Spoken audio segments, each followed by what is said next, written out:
Hello everyone, good morning and welcome to the YouTube channel of Residential Paramount Mission School. This is CK Yadav. I am here to teach you the very first chapter of the book Moments for class 9th. The name of the chapter is The Lost Child. But before starting the chapter, we will do some vocabularies related to this chapter. So my dear students, I am going to start. The very first word here is lingering. Lingering means नजर टिकाए रखना. Second word is refuse. Refuse means to deny, अस्वीकार करना. Tyrant's way. Tyrant's way means आतताई ढंग से, means angrily, गुस्से से. Next word is even land. समतल भूमि. Even land means समतल भूमि. Bustling about, भिनभिनाना, भिनभिना रही है. Here ing form is used, so we can say भिनभिना रही है. Gaudy. Gaudy means तरकता भड़कता. Gaudy means तरकता भड़कता या भड़कदार जिसको कहते हैं, means full of colors. Here I will talk one word more, that would be tawdry. Gaudy and tawdry. Gaudy and tawdry. Both word means तरकता भड़कता in Hindi, but there is difference between both of the words. Gaudy तरकता भड़कता means having good quality. कोई चीज़, कोई वस्त्र या किसी भी चीज़ के जो हम बात करते हैं कि ये काफ़ी तरकता भड़कता है, काफ़ी ब्यूटीफुल है, काफ़ी लवली है, सुंदर है, तो उसके लिए हम गॉडी वर्ड का यूज़ करते हैं. Because things having good quality is known as gaudy. But tawdry of cheap quality. तरकता भड़कता तो है परंतु इसकी क्वालिटी काफ़ी चीप होती है, काफ़ी खराब होता है. सिर्फ सोई जिसको कहते हैं हम, सोई SHOWY, सोई, केवल दिखावा का, उसकी क्वालिटी अच्छी नहीं होती है, केवल देखने में अच्छा होता है, तो वो tawdry कहलाता है. लेकिन जो देखने में भी अच्छा हो और उसकी क्वालिटी भी अच्छी हो तो वो गॉडी कहलाता है. So now next word is intercept. Intercept means काटना होता है. Here according to the story we will read रास्ता काटना. Next word is sweetness, nectar, मकरंद जिसको कहते हैं, पराग जिसको कहा जाता है, फूलों का रस जो होता है, जो भंवरे पतंगे उसको चूसते हैं, वो स्वीटनेस की यहाँ चर्चा है, नेक्टर की, मकरंद. Next word is flutter. Flutter means फरफराना. जब कोई पक्षी उड़ती है तो अपने पंख को फहराती है और उससे जो आवाज निकलता है वही फ्लटर कहलाता है. Next word is flap, means to move wings. पंख फैलाना, पंख फहराना फ्लैप कहलाता है. कॉशनरी. कॉशनरी हियर मीन्स चेतावनी. ग्रेसफुल, शानदार, लुकिंग गुड, ग्रेसफुल कहलाता है. Next word is belly. Belly means प्रसन्नता से और with full of joy. Team out. Team out means बाहर निकलना. Next word is grove. Grove means group of trees. Group of trees is known as grove. पेड़ों के समूह, एक साथ बहुत सारे पेड़ है तो उनको ग्रोव कहा जाता है. इसका सबसे बड़ा उदाहरण होता है Grove of bamboos. Grove of bamboos. तो ग्रोव केवल बम्बूज के लिए इस्तेमाल नहीं होता बल्कि झाड़ियों के लिए भी इस्तेमाल होता है. बहुत सारे पेड़ों का एक समूह होता है जिसको हम झाड़ी कहते हैं. थ्रॉन्ग. थ्रॉन्ग मीन्स भीड़, crowd of people. Converging. Converging meeting at a point, एक स्थान पर मिलना. विरपुल. विरपुल मीन्स शराब, बवंडर, झुंड. जैसे मधुमक्खियों का एक समूह जब एक बार चलता है तो उस स्थिति को हम विरपुल कहते हैं. Next word is repelled. Repelled धक्का मुक्की की. रिपेल मीन्स धक्का मुक्की करना. Here past form is used. Fascinated. Fascinated means attracted, आकर्षित.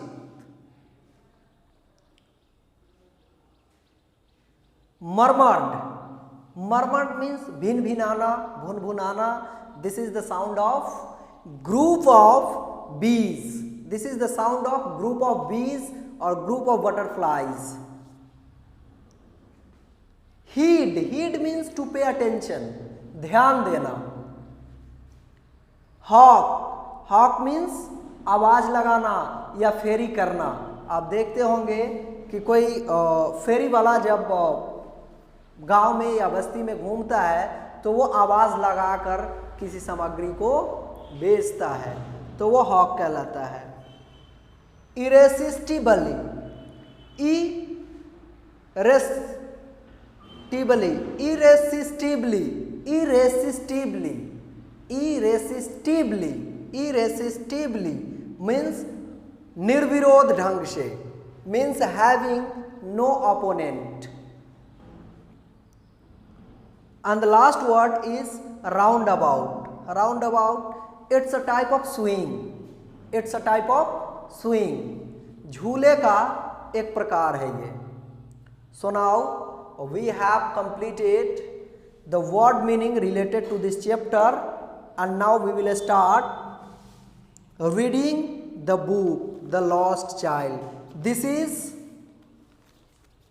This story is in the first chapter of your Moment book. You have two books in class 9. They are Beehive and Moment. So this is Beehive. My dear students, I hope you all have bought the books. But if you haven't bought it, then I suggest you to buy it as soon as possible, so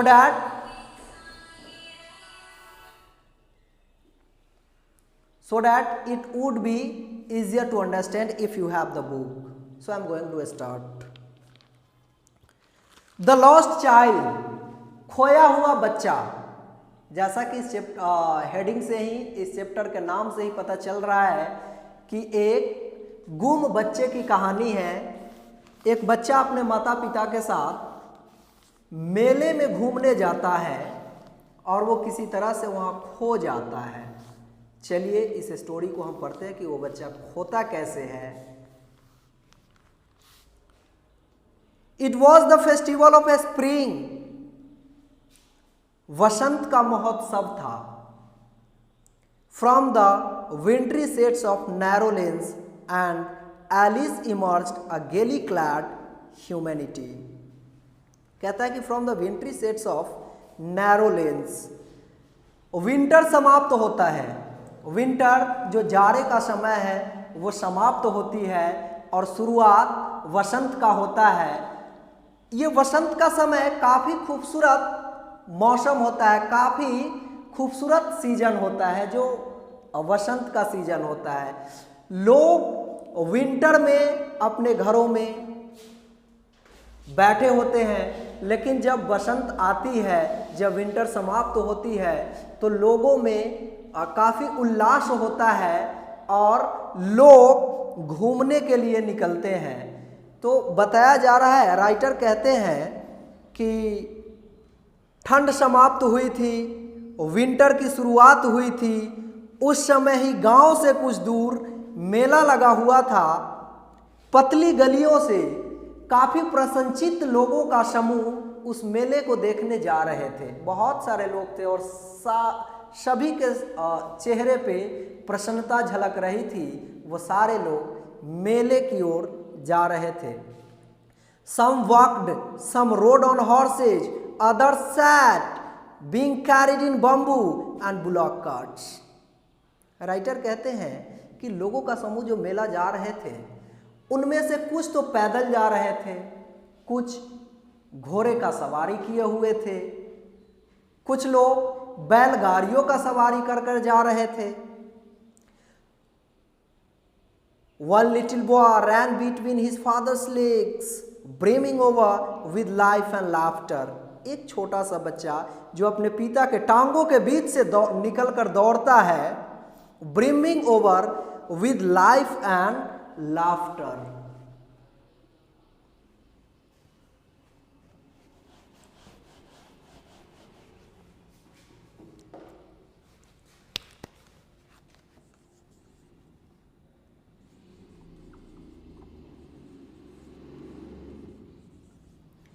Brimming over means to become extremely happy. Brimming over means उबलना, उफन पड़ना। मतलब जब किसी container में जितनी उसकी limit है डालने का कोई द्रव, उससे ज़्यादा जब वो होता है तो ब्रिमिंग ओवर होता है। तो यहाँ लेखक कहना चाहते हैं कि वो बच्चा अति प्रसन्न है, उसकी प्रसन्नता बहुत ज़्यादा है, वो आपों से बाहर हो रहा है। तो brimming over with life and laughter, वो बच्चा अपने पिता के टांगों के बीच से दौड़ता है, वो काफ़ी प्रसन्न नजर आ रहा है। कम चाइल्ड कम कॉल हिज पेरेंट्स, उसके माता पिता उसे पुकारते हैं, कहते आजा बच्चा आजा। As he lagged behind fascinated by the toys in the shops that line the way. क्यों उसको पुकार रहे थे उनके पेरेंट्स? क्योंकि वो बच्चा मेले में जो तरह तरह की वस्तुएं एकदम लाइन से लगे हुए बिक रहे थे, उन वस्तुओं से आकर्षित होकर उनको देखने के चक्कर में ये बच्चा अपने माता पिता से पीछे हो जाता है। As he lagged behind, fascinated by the toys in the shops that lined the way, he hurried towards his parents, his feet obedient to their call, his eyes still lingering on the receding toys. वो बच्चा अपने माता पिता का call सुनते ही उनके तरफ वो बढ़ रहा है, बढ़ तो रहा है अपने माता पिता के तरफ, लेकिन अभी भी उसका ध्यान उस खिलौने पे टिकी हुई है। As he came to where they had stopped to wait for him, he could not suppress the desire of his heart, even though he well knew the old cold stare of refusal in their eyes. वो बच्चा अपने माता पिता के पास पहुंचता है, जहां उनके माता पिता उसका इंतज़ार कर रहे हैं आने का, वह पहुंचता है। और as he came to where they had stopped to wait for him, he could not suppress the desire. वो अपनी इच्छा को, अपनी दिलों की इच्छा को दबा नहीं सकता है, दबा नहीं पा रहा है वो बच्चा। Even though he well knew the old cold stare of refusal in their eyes, जबकि वो भली भांति जानता है कि उसके माता पिता उसे कुछ खरीद कर देने को नहीं है, क्योंकि वो पूर्व परिचित है अपने माता पिता के आचरण से, परंतु फिर भी ये अपनी इच्छा को दबा नहीं पाता है। आई वॉन्ट दैट टॉय, और कहता है, ही प्लीडेड, कहता है कि मुझे वो खिलौने चाहिए। ऐसा वो प्लीड कर रहा है अपने पेरेंट्स से, विनती कर रहा है कि मुझे वो खिलौने चाहिए। His father looked at him red eyed in his familiar tyrant's way, उसके पिताजी गुर्रा कर आंखें को लाल कर अपने बच्चे की तरफ देखते हैं। His mother, melted by the free spirit of the day, was tender and giving him her finger to hold. लेकिन उनकी माँ अपने बच्चे को अपने नज़दीक समेटती है, अपने बच्चे को वो नहीं डराती। क्यों? क्योंकि उसकी माँ काफ़ी प्रसन्न है, क्योंकि उसे गृह कार्य से आज आज़ादी मिली है।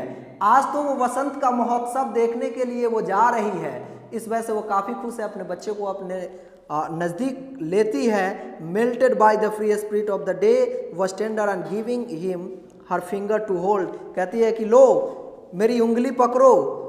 Look child what is before you, देखो बच्चा तुम्हारे सामने क्या है।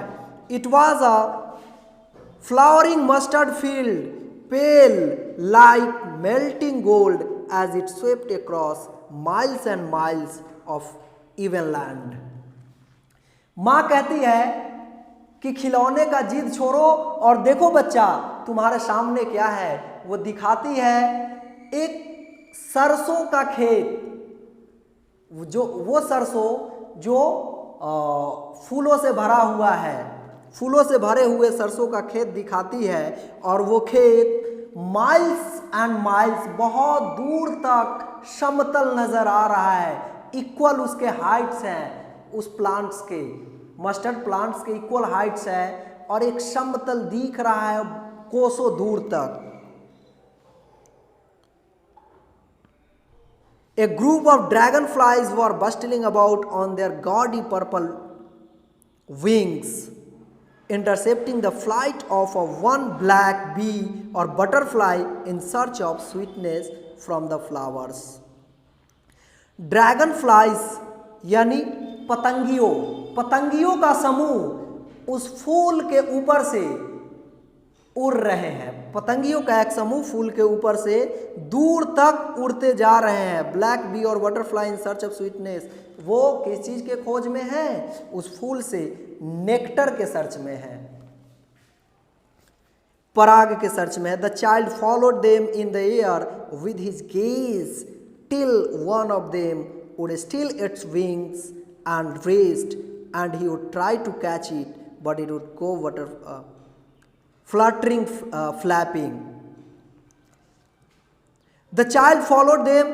बच्चा उन तितलियों का, उन पतंगियों का पीछा करता है। In the air with his gaze, अपनी आंखों को हवा में टिकाकर और उसके तरफ देखते हुए आगे के तरफ उसे पकड़ने के लिए बढ़ता है।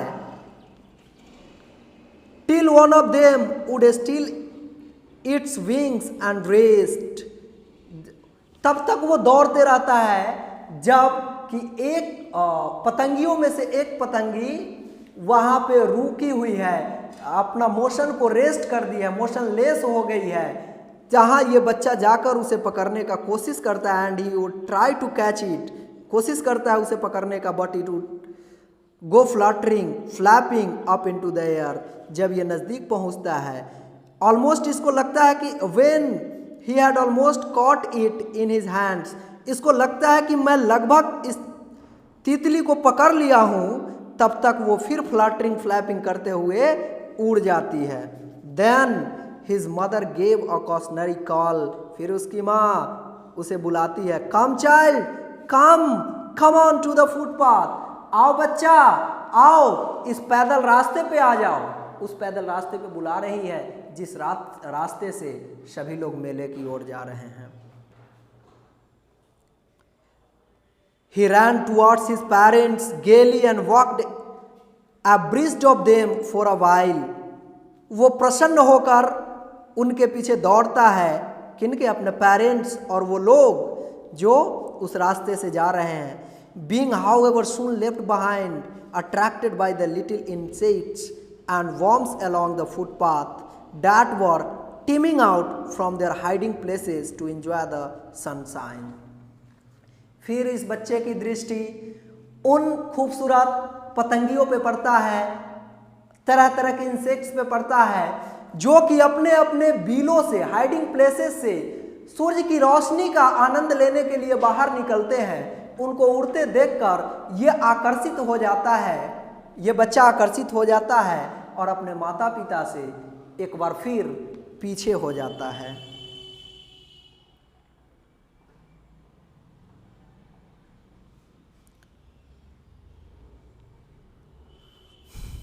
Come child come, his parents called from the shade of a grove where they had seated themselves on the edge of a well. फिर उनके माता पिता उन्हें आवाज़ देते हैं, आओ बच्चा यहाँ चले आओ। उनके माता पिता उस समय एक कुएं के नज़दीक एक वृक्ष के नीचे बैठे हुए थे। He ran towards them, वो बच्चा फिर दौड़ कर अपने माता पिता के पास जाता है।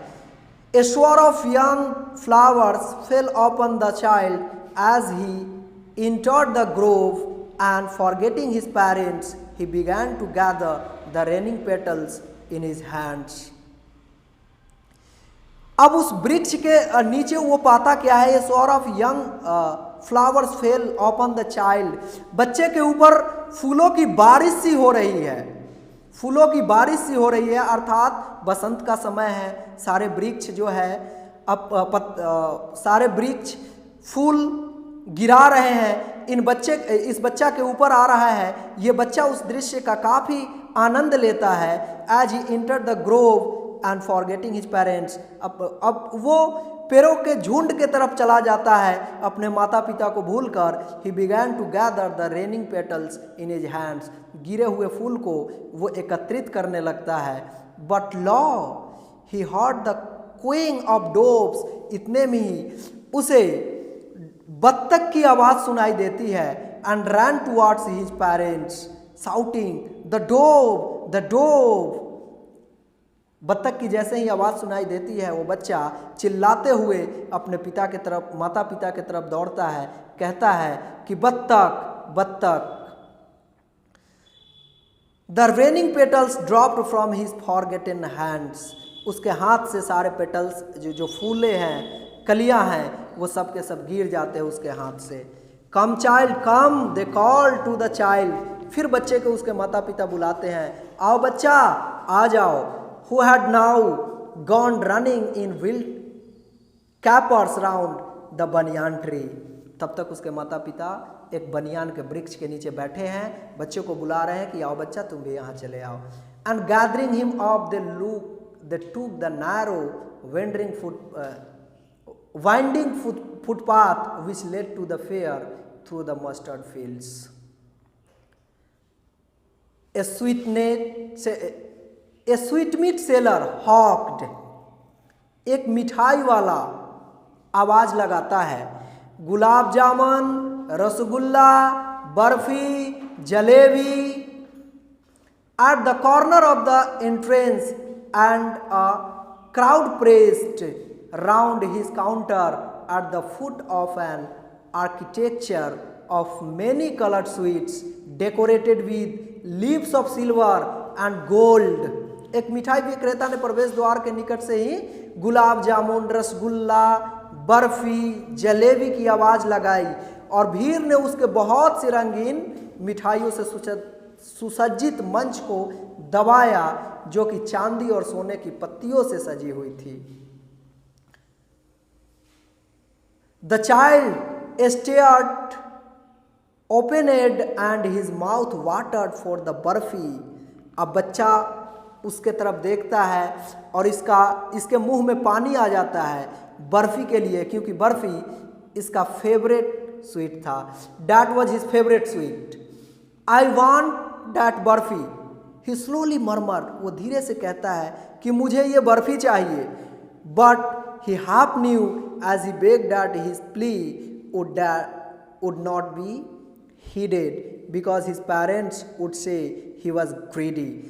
वो कह तो देता है कि मुझे ये बर्फी चाहिए, परंतु उस बच्चा को पता है कि उसके माता पिता उसे बर्फी खरीद कर देंगे नहीं, क्योंकि वो कहेंगे कि ये तुच्छ चीज़ें हैं, ये अच्छा नहीं है, तुम्हें ये नहीं खरीदना चाहिए। So without waiting for an answer he moved on. So बिना उत्तर के इंतजार किए वो आगे की ओर चल जाता है। तो बच्चों आज के लिए मैं इतना ही रहने देता हूँ और नेक्स्ट हम लोग अगले क्लास में पढ़ेंगे। तब तक के लिए धन्यवाद, गुड बाय।